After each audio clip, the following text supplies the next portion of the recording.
नमस्कार दोस्तों, मैं प्रदीप अपने YouTube चैनल प्रॉफिट प्लानर में आप समस्त लोगों का फिर से एक बार स्वागत करता हूं। आज हम लोग बात करेंगे अटल पेंशन योजना के बारे में। इस वीडियो में मैं आप लोगों को अटल पेंशन योजना से जुड़ी समस्त बातें बताऊंगा और उसके लाभ के बारे में हम लोग बात करेंगे।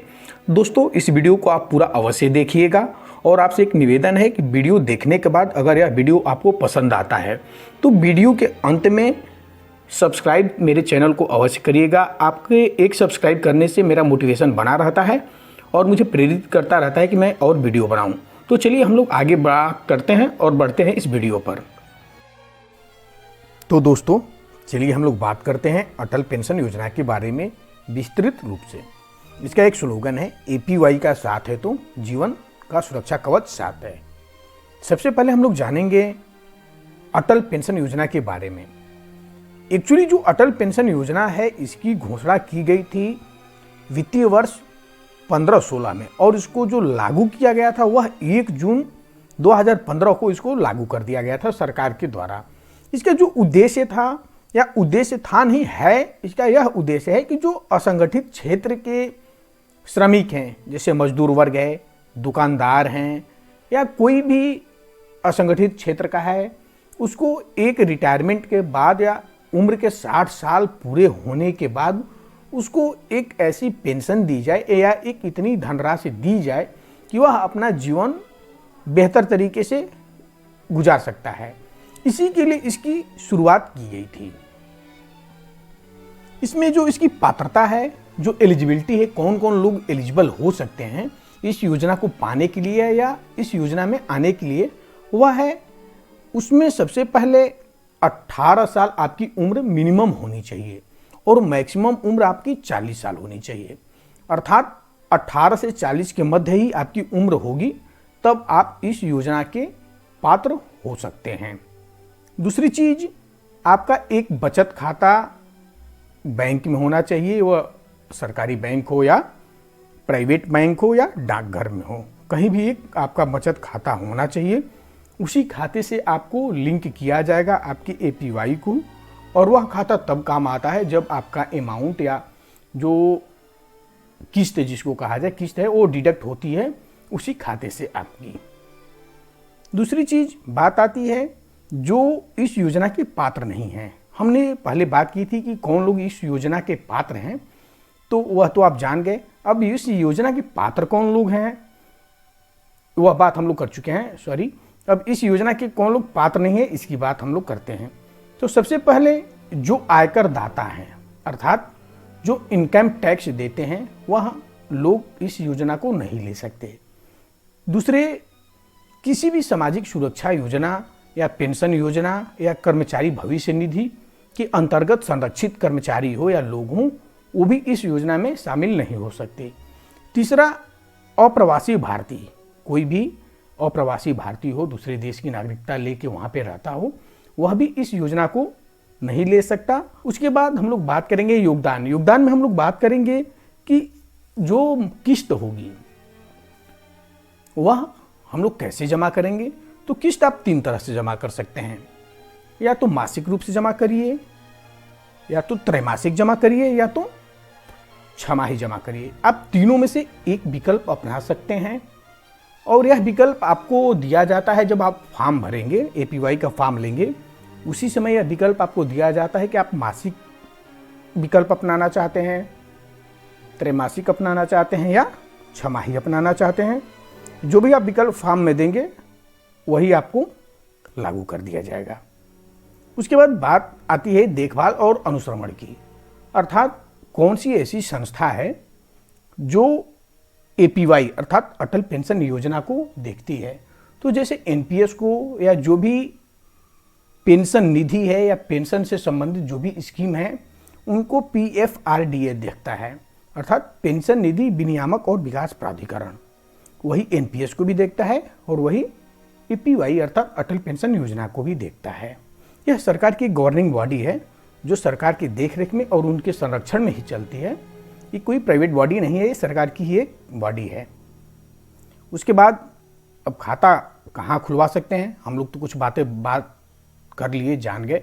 अब खाता खुलवाएंगे कहाँ, तो खाता आप बैंक में खुलवा सकते हैं, चाहे वो सरकारी बैंक हो, निजी बैंक हो या कोई भी बैंक हो, उसमें आप जाकर के खाता खुलवा सकते हैं।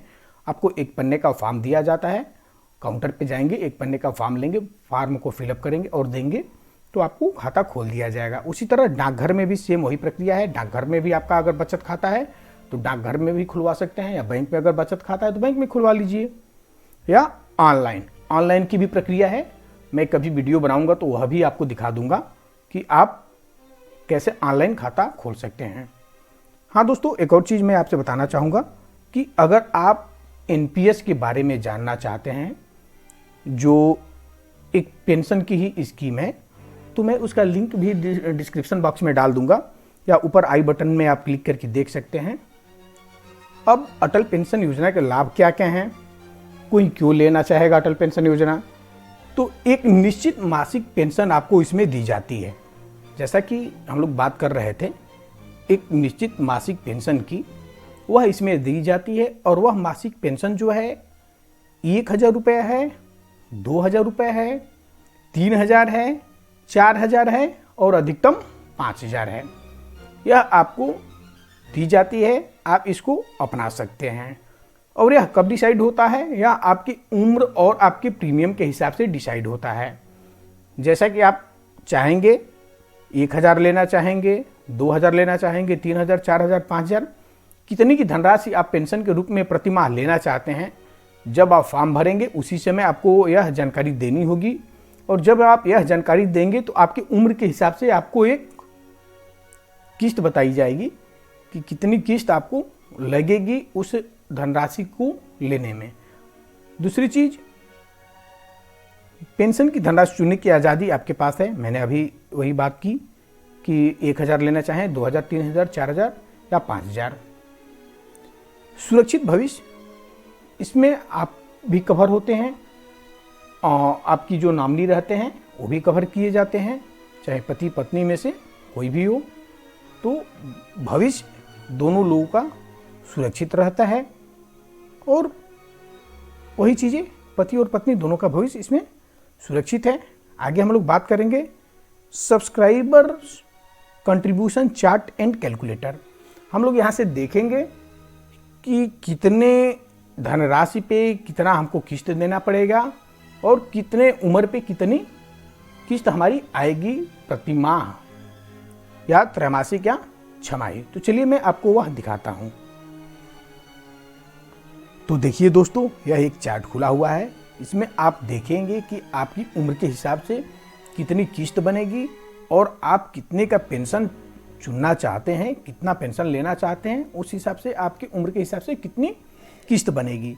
ठीक है, हम अगर एग्जाम्पल ले लेते हैं, उदाहरण लेते हैं कि हमारी उम्र 18 साल है, तो यहाँ पे आप देख सकते हैं 18 साल लिखा हुआ है सबसे ऊपर। उसके बाद 42 साल तक आपको वह किस्त भरनी पड़ेगी। मतलब 60 साल हमको मैक्सिमम भरना है, तो 60 में अगर हम 18 घटा देते हैं तो 42 बचता है। 42 साल तक आपको किस्त भरनी पड़ेगी। अब 1,000 का हम अमाउंट लेना चाहें, पेंशन लेना चाहें 60 साल के बाद, अगर 1,000, तो आपको 42 रुपये प्रति माह जमा करना होगा।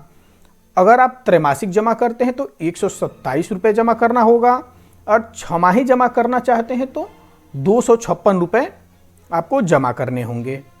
ठीक है, उसी तरह अगर हम 5,000 रुपये लेना चाहते हैं, 18 साल की उम्र है और हम चाहते हैं कि 60 साल के बाद हम 5,000 रुपये की पेंशन प्रति माह प्राप्त करें, तो उसके लिए आपको 210 रुपये मासिक किस्त जमा करनी होगी।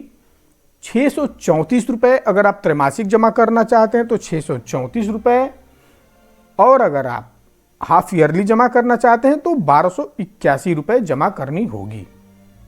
तो अब आगे चलते हैं और बात करते हैं धन निकासी, कि धन हम पेंशन या जो भी पैसा है उसको हम कैसे निकाल सकते हैं। तो इसमें कुछ केस हैं, जैसे 60 वर्ष अगर आपका पूरा हो जाता है, उम्र के 60 साल पूरे हो जाते हैं, तब तो आपको पेंशन मिलने लगती है।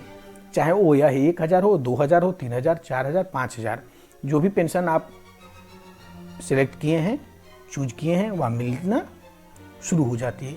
लेकिन एक केस आता है कि 60 वर्ष से पहले अगर लाभार्थी की मृत्यु हो जाती है तब क्या होगा। तो 60 वर्ष से पहले मृत्यु होने पे 2 केस हैं। पति या पत्नी जो भी पेंशन लिया हुआ है उसमें से अगर किसी एक की डेथ हो जाती है तो दूसरी पार्टी है, पति या पत्नी, वह इस योजना से बाहर आ सकता है।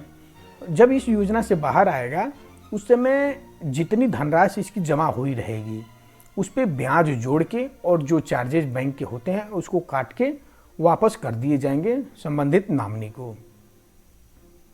या अगर वह चाहता है कि इस योजना को हम चालू रखें तो जो मूल लाभार्थी था उसके उम्र के 60 साल तक आपको बची हुई किस्तें जमा करनी होंगी और उसके बाद फिर आपको पेंशन या जो भी नॉमिनी है उसको पेंशन मिलना शुरू हो जाएगा। दूसरा, अगर हम चाहते हैं कि समय से पहले पैसा निकाल लें, किसी कारणवश हमको धन की आवश्यकता हो जाती है, हम पेंशन नहीं लेना चाहते हैं या किसी कारणवश उस योजना से बाहर आना चाहते हैं, तो आप निसंकोच इस योजना से बाहर आ सकते हैं। जब आप इस योजना से बाहर आएंगे तो सेम पहले जो मैंने बात की कि जो आप धनराशि उस समय तक जमा किए हैं उतना प्लस जो ब्याज रेट चल रहा है, मतलब इंटरेस्ट रेट जो भी चल रहा है, वह आपको सरकार लगा के उस धनराशि को आपको वापस कर देगी और जो भी बैंक का कुछ चार्ज वर्ज है वह उसमें से काट लिया जाता है। तीसरा, 60 वर्ष के बाद ग्राहक की मृत्यु होने पर, 60 वर्ष के बाद अगर ग्राहक की मृत्यु हो जाती है, 60 साल से तो उसने पेंशन लेना शुरू कर दिया, 60 वर्ष के बाद अगर ग्राहक की मृत्यु हो जाती है तो संबंधित पेंशन जो है वह उसके नॉमिनी को ट्रांसफ़र कर दी जाती है। ठीक है, फिर हम लोग इस चार्ट पे आ गए हैं। मैं इसमें एक और चीज़ आपको दिखाना चाहूँगा कि योजना के बाद पेंशन शुरू हो जाती है जब और लाभार्थी की मृत्यु हो जाती है तो उसका जो पेंशन है उसके नॉमिनी को ट्रांसफ़र हो जाता है और वह जब तक जिंदा रहेगा, उसका नॉमिनी रहेगा या रहेगी, वह पैसा उसको दिया जाएगा। जब उस नॉमिनी की भी डेथ हो जाती है तो ऊपर देखिए जो धनराशि है 1.7 लाख रुपया। अगर 1000 की पेंशन है तो 1.7 लाख रुपए, 2000 की पेंशन ले रहा है तो 3.4 लाख रुपए, 3000 ले रहा है तो 5.1 लाख रुपए, 4000 ले रहा है तो 6.8 लाख रुपए और 5000 की अगर उसकी पेंशन बन रही है तो 8.5 लाख रुपए उसके पुत्र को, पुत्री को या जिसको भी वो नामित करके गया है उसको वापस कर दिया जाता है। ठीक है,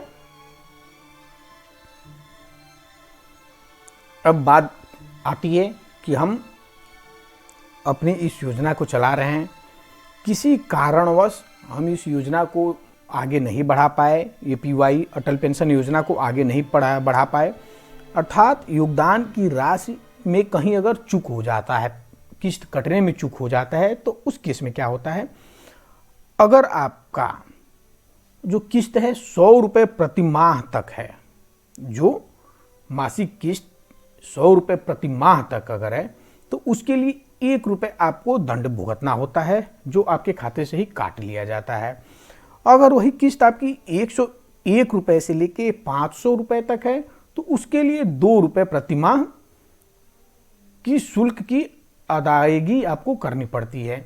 तीसरी बात आती है, अगर वही आपकी किस्त जो है 501 रुपये से लेके 1000 रुपये तक है तो उसके लिए 5 रुपये प्रति माह तक आपको आर्थिक दंड भुगतना होता है। चौथा, अगर 1000 रुपये से ज़्यादा की किस्त है तो उसके लिए 10 रुपये प्रति माह का आर्थिक दंड आप पे लगाया जाता है।